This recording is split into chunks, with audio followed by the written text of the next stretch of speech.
मैं कर देती हूँ, आप कर करिए ना। सकती हूँ। मैं ना भारती एक छोटा सा बड़ा 30 सेकंड में क्विक किस्सा बताता हूँ। प्लीज भाजी। जूहू में मेरा एक छोटा सा होटल है, उसके सामने बहुत कचरे का ढेर लगा रहता था। जब मैंने होटल खरीदा तो मैंने बोला यार इधर कचरा मत फेंको। तो जो पूरे उस गांव के लोग थे बोले हम तो कचरा यहाँ पे 30 साल से फेंक रहे, हम तो यहीं पे फेंकेंगे ही फेंकेंगे। मैंने उन्हें बोला कि एक काम कीजिए, आप कचरा फेंकते फेंकते थक जाओगे, मैं उठाता उठाता नहीं थकूंगा। क्या बात है। मैंने वहां से कचरा हर रोज बंदे उठा के जैसे फेंकते थे उठा देते, फेंकते उठा देते। मैंने कचरा जमा नहीं होने दिया और मैंने बोला कि मैं आपसे वादा करता हूँ कि जितने गांव वाले के घर हैं, जब उनका कचरा इकट्ठा होगा हम लोग खुद ही कलेक्ट करने आएंगे। तो मैंने बीएमसी में बात किया, उनके घर में एक बार नहीं 3 दफा लोग जाते थे कचरा, हमने इकट्ठा होने ही नहीं दिया।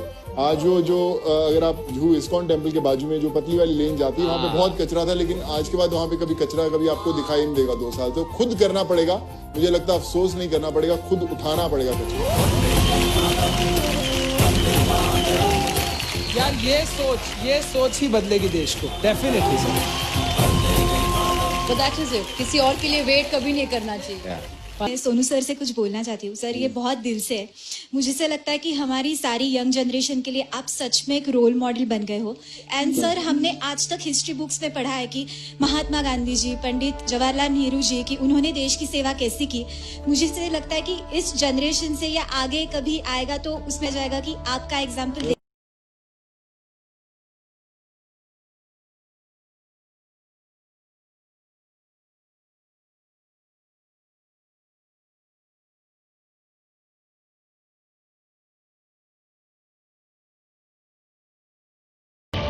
कि आपने एक हेल्प की थी, तो उसके बारे में प्लीज बताइए। जब हम लोग किसान की बात करते हैं तो मुझे लगता है कि देश की बात करते हैं। वो वीडियो में 2 बेटियां थी एक परिवार की, और वो हल खींच रही थी। उनके फादर नागेश्वर राव, चित्तूर में उनकी कई चाय की शॉप थी जो बंद हो गई, और फिर उनके पास कुछ खाने के लिए नहीं थे तो हल जोत रही थी, और जो माँ थी वो बीज डाल रही थी, फादर हल को पुश कर रहा था, 2 बेटियां जो थी हल खींच रही थी। वो वीडियो मुझे किसी ने टैग करके भेजा और मैंने फोन लगाया वहां पर चित्तूर में, और जब फोन लगाया तो मैंने नागेश्वर राव से बात किया तो उनकी काफी हालत खराब थी और कुछ नहीं था उनके पास। उन्होंने बोला कि अगर आप मुझे बैल ले देंगे, अगर आप मुझे 2 बैल ले देंगे तो मैं तिरुपति से जाकर लेकर आऊंगा कल, और मैं अपने जो खेत हैं उनको वापस से हरा भरा कर सकता हूँ वापस। तो मैंने बोला कि आप टेंशन मत लें नागेश्वर राव जी, कल आपके खेतों में एक नया ट्रैक्टर खड़ा होगा। और मुझे याद है कि मैंने बोल दिया 9:30-10 बजे, और जब मैंने अगले दिन रियलाइज किया, उस दिन संडे था, लॉकडाउन था, आंध्रा में भी पूरा लॉकडाउन था। मेरे बड़े अच्छे एक दोस्त हैं करण चंडीगढ़ से, मैंने उनको बोला कि यार करण, मैंने वादा किया कि हमें ट्रैक्टर भेजना है, कहीं से भी पंजाब से उठा के कहीं से भी लेकर आए, ट्रैक्टर एक उनके खेतों में पड़ा होना चाहिए। हमने आंध्रा के अंदर वो ट्रैक्टर 4:30-5 बजे एक नया ट्रैक्टर के घर पे पहुंचा दिया। बड़ा खुश हो गया।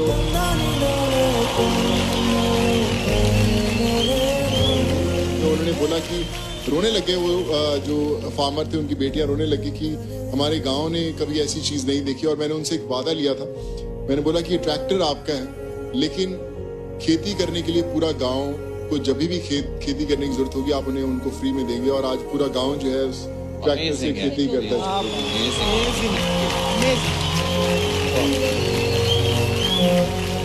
Oh man. सोनू पाजी जी भाई, थैंक यू सो मच। भाई आपने इतने सारे जरूरतमंदों की जरूरतें पूरी की है, आपने ऐसे हालातों में लोगों को घर पहुंचाया है। पाजी इतनी दुआएं लगनी है ना आपको, इतनी दुआएं कि मतलब हमारी इतनी आबादी है, उसमें सिर्फ 10 भी सोनू सूद बन जाए ना तो हमारा देश बहुत ही महान हो जाए। तो चलिए पाजी आपसे शुरुआत करते हैं।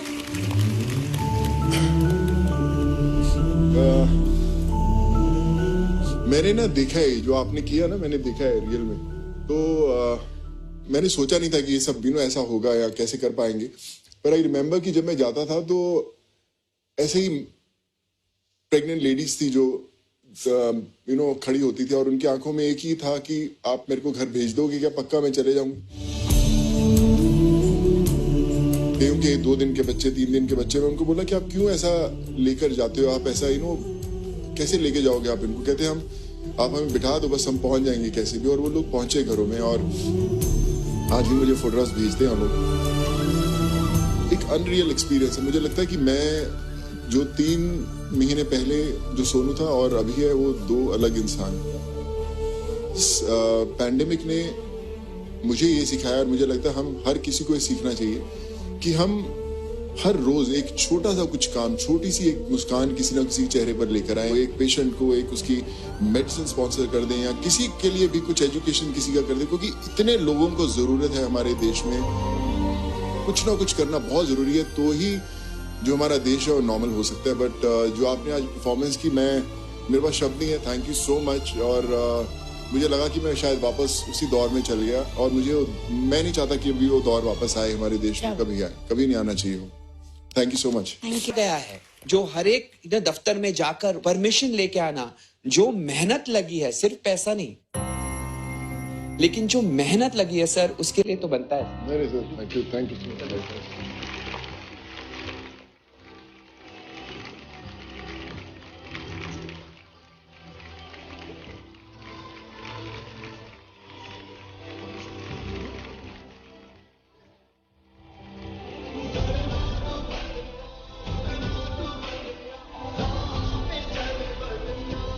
मैं ना ट्रेन भाई आपको छोटा सा बात बताता हूँ।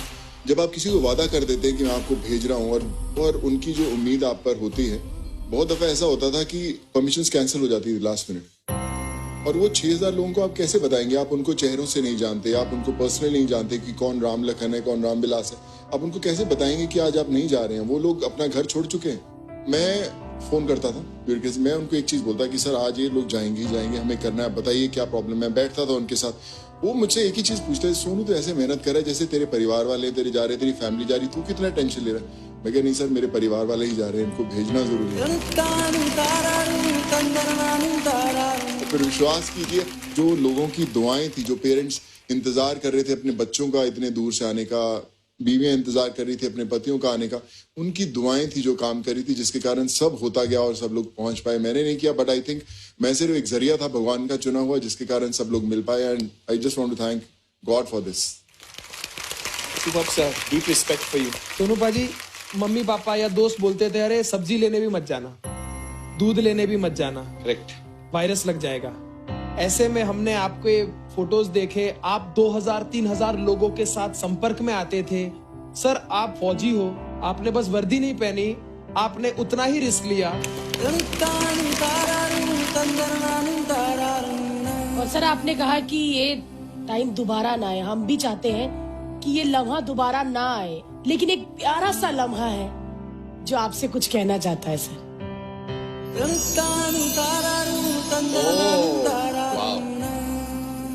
ये है वो जो आज हम यहाँ पर देख रहे थे। ओ, ये एक सत्य घटना है, सच में ऐसा हुआ था। नमस्कार। नमस्ते सर। कैसे हैं आप?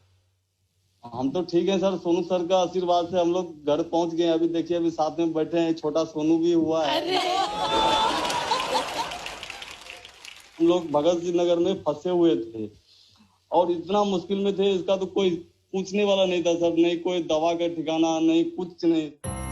तो सोनू सर को हम बताए सर ऐसा सा प्रॉब्लम है, तो सर ने बोले कोई बात नहीं बेटा, तुम लोग को हौसला रखो, हम लोग करते हैं कुछ जुगाड़ आपके लिए। तीसरे दिन उन्होंने स्पेशली गाड़ी हम लोग के लिए भेजाया और हम पर्सनली लेके गए स्टेशन तक। फिर एक ट्रॉली मंगाया हुआ, चल नहीं पा रही थी। ट्रेन में भी कोई चीज का दिक्कत नहीं होने दिया सर। ऐसा नहीं जो एक बार बिठा दिया और चले जाओ गाँव भैया। टाइम से खाना जो घर में नहीं मिलता था, किसी को मिलता होगा टाइम से, उतना अच्छे से खाना पानी इतना अच्छे से हुआ जिसका कोई हिसाब ही नहीं होगा। और घर पे आते ही 15 तारीख को बच्चा हुआ, लड़का हुआ, तो इतना बड़ा खुशखबरी हुआ सर सोनू सर के आशीर्वाद से। ये क्या बताएं सर, इतना बड़ा खुशखबरी तो समझ में नहीं आ रहा सर। सोनू सर का भी क्या, कैसे हम शुक्रिया अदा करें, हमको तो बोलने से नहीं ये हो रहा है।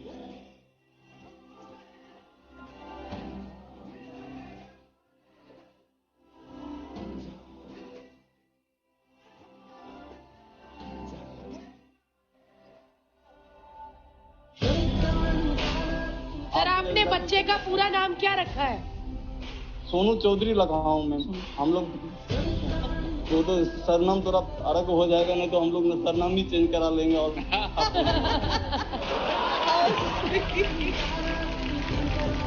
हम तो बोल रहे हैं सोनू सर को आए हमारा बिहार दरभंगा जिला, एक बार अपने हाथ से गोद में लेके उसको अपने इस बार अच्छे तरह से सबके सामने में उसका नाम और एक बार रख दे सोनू। क्या बात है सर। मैं जरूर आऊंगा आपके पास, और बहुत खूबसूरत दिखता है आपका सोनू। छूटना चाहिए। बहुत बहुत खूबसूरत है, बहुत। और अभी देखिए बहुत लकी भी है, आज इतने बड़े मंच पर उसका बोलते हैं कि लॉन्च भी हो गया है। कल किसी को क्या पता कि जब बड़ा हो तो इसी मंच पर आके वो भी एक कमाल की परफॉर्मेंस करे और जीत जाए, और आप ऐसे ही पेरेंट्स के साथ उन्हें देखें। आप ऐसे ही आशीर्वाद दीजिए सर, ये भी किसी 4 आदमी की हेल्प करे। हम लोग को और कुछ नहीं चाहिए, ये 4 आदमी जितना आप हेल्प किया ना गरीब आदमी को, ऐसा ही ये भी हेल्प करे।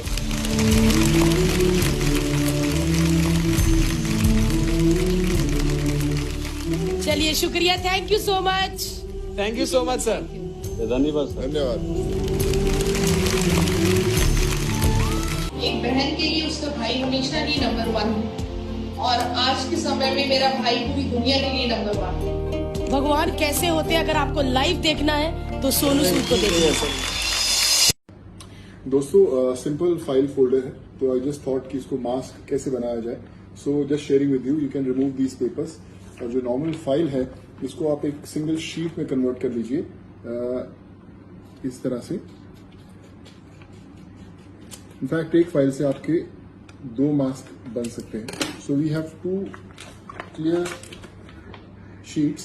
आई विश कि ये व्हाइट होती तो और ज्यादा क्लियर होता, पर अभी इस समय मेरे पास यही अवेलेबल है, तो इसके साथ मैं बना रहा हूं। So we have this punching machine, जहां पे हमने इसको पंच किया दोनों तरफ। पंच करने के बाद हमारे ग्लासेस हैं, हमने इन ग्लासेस को इसके अंदर डाला और फिर दूसरी तरफ से भी इसको इसके अंदर डाला, और उसके बाद आप इनको यूज कर सकते हैं एक मास्क की तरह। इसमें आप इसको पीछे पुश करके and you are ready to go, all set.